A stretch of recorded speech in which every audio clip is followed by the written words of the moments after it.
on est à quelques jours des vacances, on ne pense qu'à ça. Eh bien, pourquoi pas une destination dont on n'a jamais parlé, enfin nous, sur le site, parce qu'il y en a beaucoup de gens qui en parlent, le Portugal, et plus particulièrement des îles portugaises dont vous êtes nombreux à ne pas savoir qu'elles sont du Portugal. Ce sont les îles Açores, les Açores. Je suis avec Jean-Pierre Pinheiro, qui est le directeur de l'Office du tourisme du Portugal.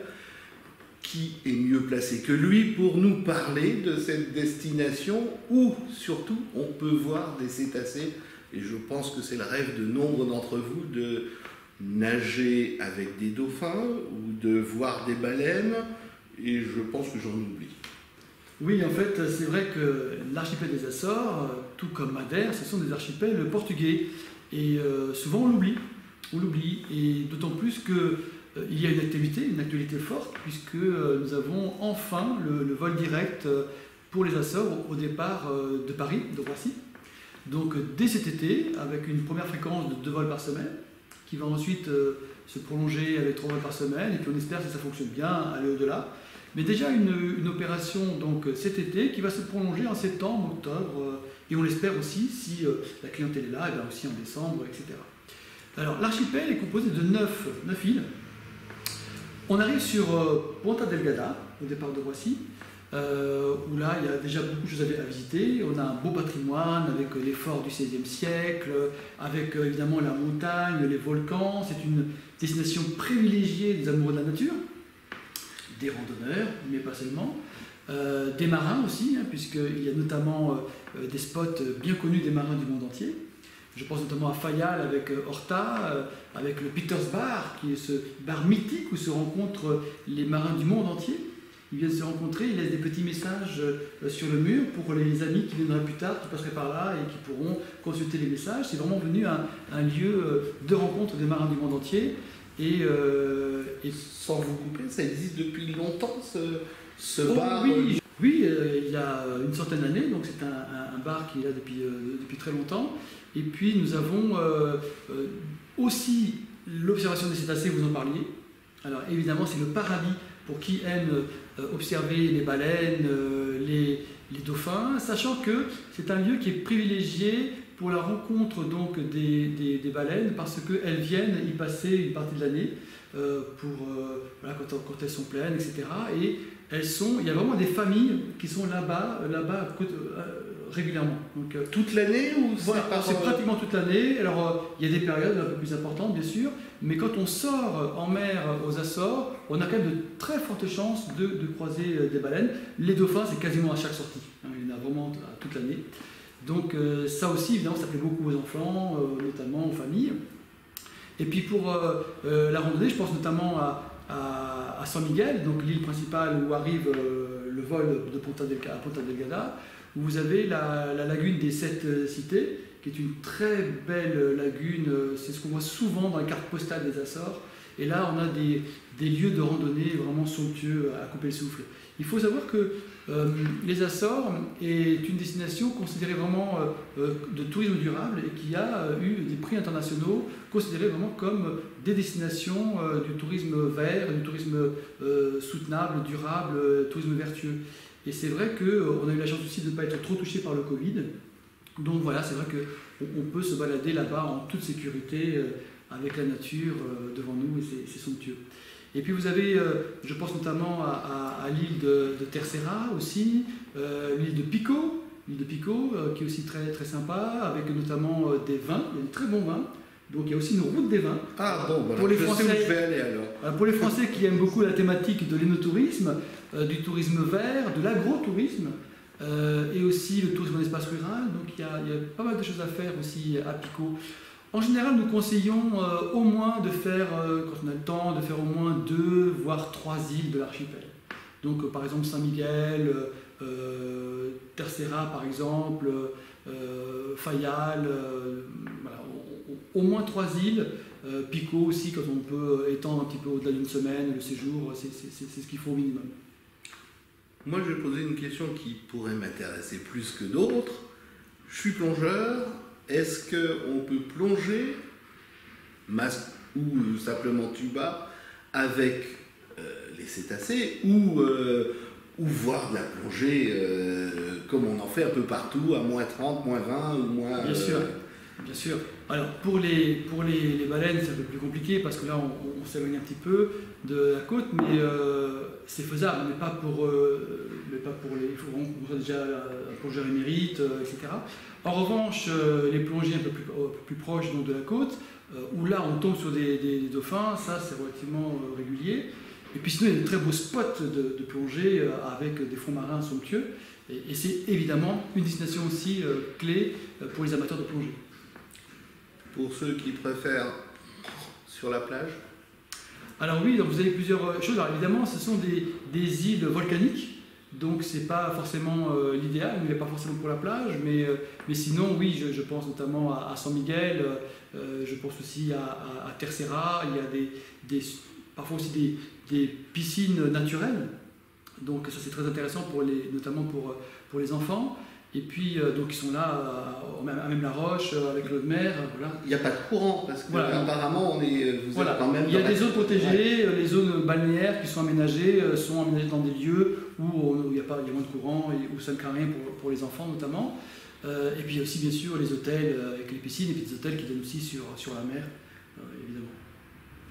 Qu'est-ce qu'on fait d'autre sur cette île? Ah, je sais.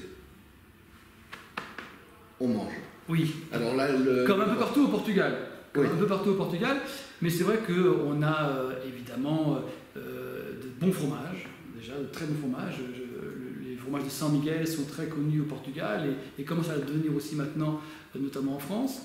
Et puis il y a la gastronomie locale aussi, avec quelque chose qui est très particulier.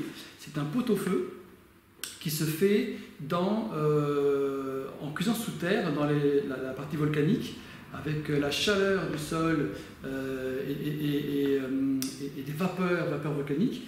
Vous venez, les restaurants amènent le pot-au-feu le matin, ils le laissent cuire pendant 6 heures, ils viennent le récupérer et vous dégustez ce pot-au-feu qui vient d'être cuit avec les vapeurs volcaniques. Donc c'est très sympa, c'est très typique.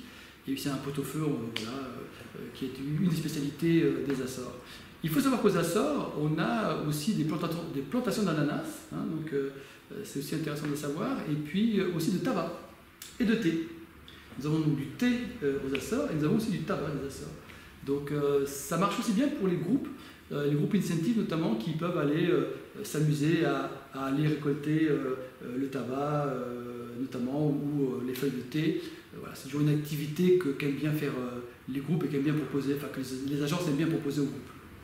Et quand on est comme moi, on aime bien son indépendance. Pour moi, le groupe, c'est quelque chose qui m'est impossible à faire.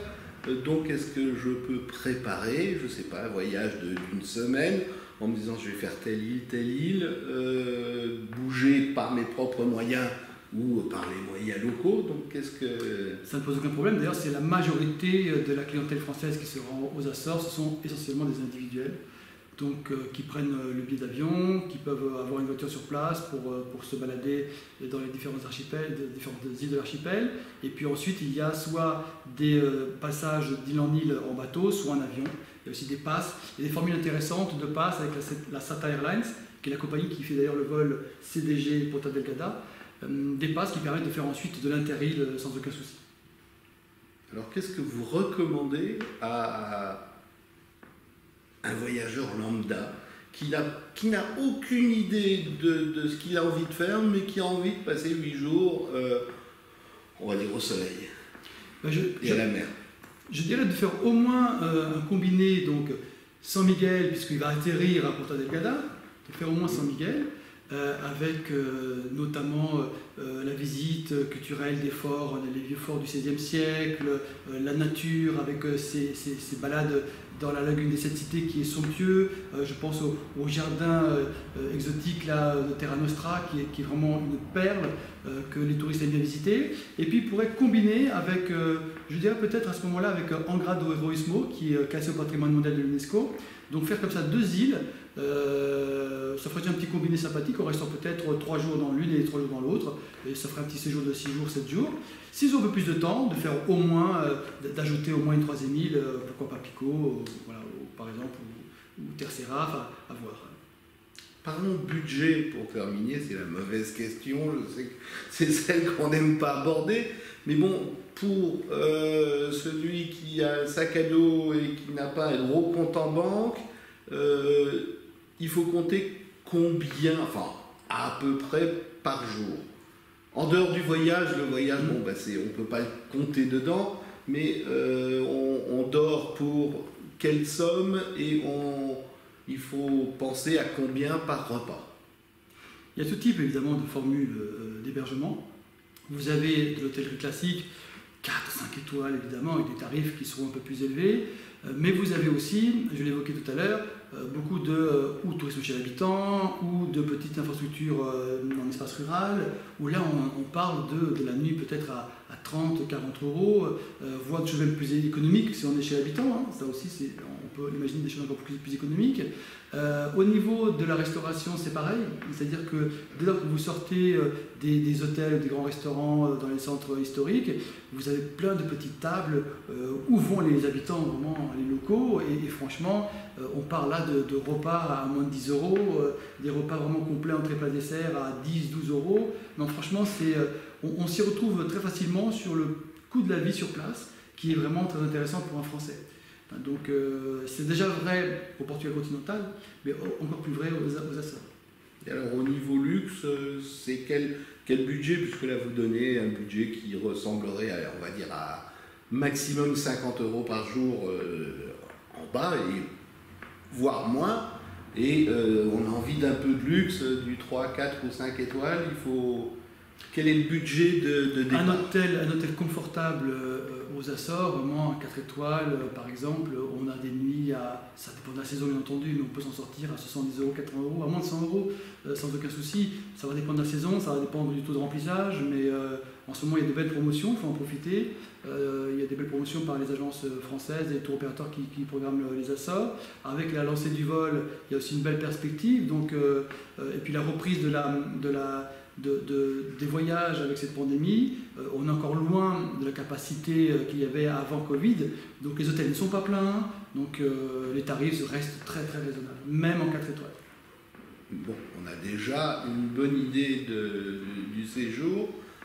Comme je l'ai dit, bon, il faut budgéter. Vous avez parlé de l'avion, parlons justement tout bêtement des tarifs, parce que bon, on revient toujours à l'argent. Le tarif en éco pour un Charles de Gaulle, l'île principale des Açores, en éco ça vaut combien, et en business, si classe business il y a? Il n'y a pas, on devrait, alors c'est difficile à dire parce que le vol est lancé, c'est une nouveauté. Et puis par ailleurs, nous sommes dans une situation un petit peu spéciale puisque nous ne lançons pas toute la grosse capacité qui était prévue au départ, parce que pandémie oblige, on va initier ce vol par étapes, donc avec 2 vols au départ et ensuite peut-être 3.